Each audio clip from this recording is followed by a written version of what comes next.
Alright, I wanted to show you guys what's called blocking. And you can see Chris has got a 2-foot chunk of 2x4 there that he's shooting right to the concrete wall. The reason that he has to shoot these on for this particular wall is, as you can see, we've got obstacles overhead here where we can't get the whole way up underneath the floor joists.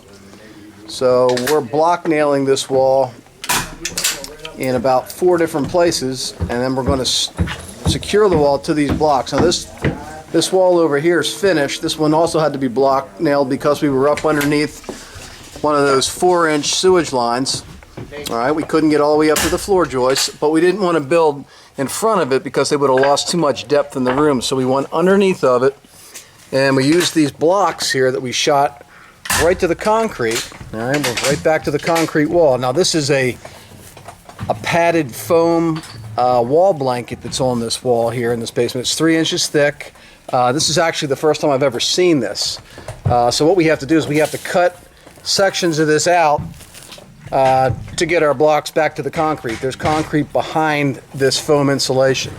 Alright, you can't fasten your blocking to a wall wrap. You got to get the wall wrap out of the way. No matter what kind of insulated wall wrap you have, you got to get it behind it and get to the concrete. So we cut some of this wall wrap out, we shot our block to the concrete, and then we stacked some more blocks on top of the one that we fastened to the concrete so that we could get out far enough to nail our wall to it.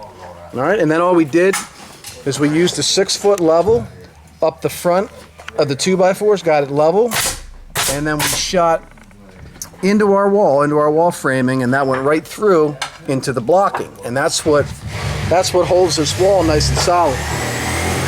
Alright, so you see we shot the blocking on, right back to the concrete. We used our ram set, we shot it here, we shot it here, and then we're shooting through the side with our air gun, and we're pinning the wall right to that blocking, okay?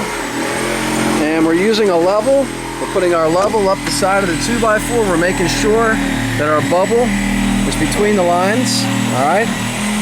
And when we get it between the lines, we'll shoot through our 2x4. You can see the nails right there into our solid blocking. All right, this is just another way of securing walls in a basement when you can't go from the concrete floor all the way up to the bottom of the floor joist. You have to do what's called wall blocking, and we do an awful lot of it in the basement business. And over there we've got 1, 2, 3, 4 sets of wall blocking, 5 sets of wall blocking actually over on that wall to secure that wall.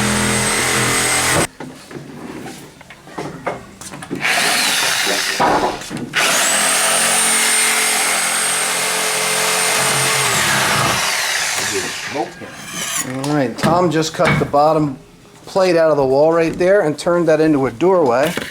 Alright, you always cut your bottom plates out after you frame the wall and stand it up in place. You cut both of those out.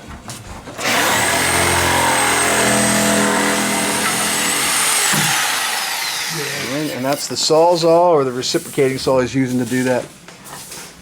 Alright, but I wanted to show you this wall blocking because a lot of folks are like, well, what am I going to do? There's a big pipe there. I don't want to build in front of it because then I'll be losing like a foot of width in my room. Well, you build underneath of your pipes, and the only way you're going to be able to secure the top of your wall is with this wall blocking that we're using right here. Alright, you can see Chris is going across there right now. He's stacking the blocks on top of the wall blocking that he already shot to the concrete. Alright, using 3 blocks total. And once he gets the wall blocks on, puts the level up the front of the wall. Make sure that he's got his bubble right between the lines. Oh, it looks pretty good right there, Chris. And once he gets the bubble good, he'll shoot into the side of the blocking. All right, and that's what holds the wall plumb, straight up and down, plumb.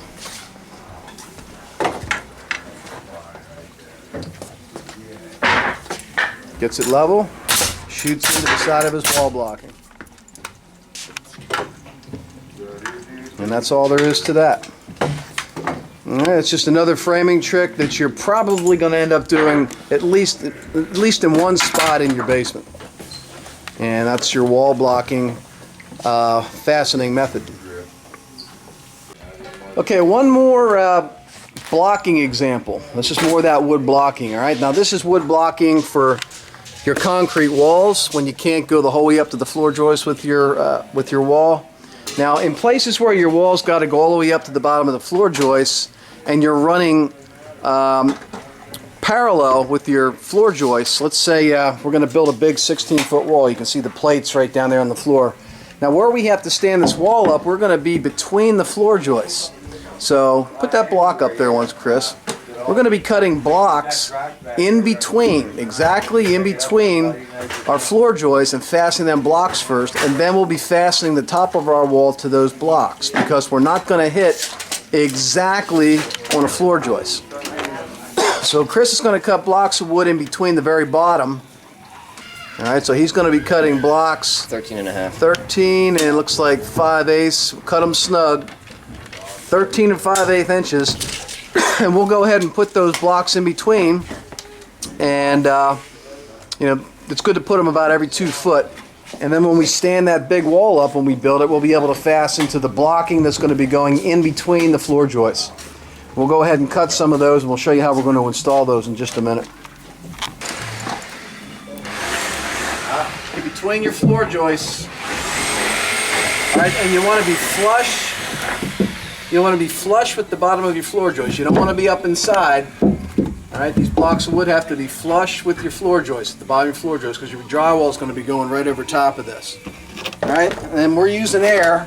If you don't have air, you're going to have to toenail 16 penny nails by hand, which is tough. That's why we always talk about using the air gun. And just put them in on a toenail fashion like this. All right, get one in there and it'll hold your block for you.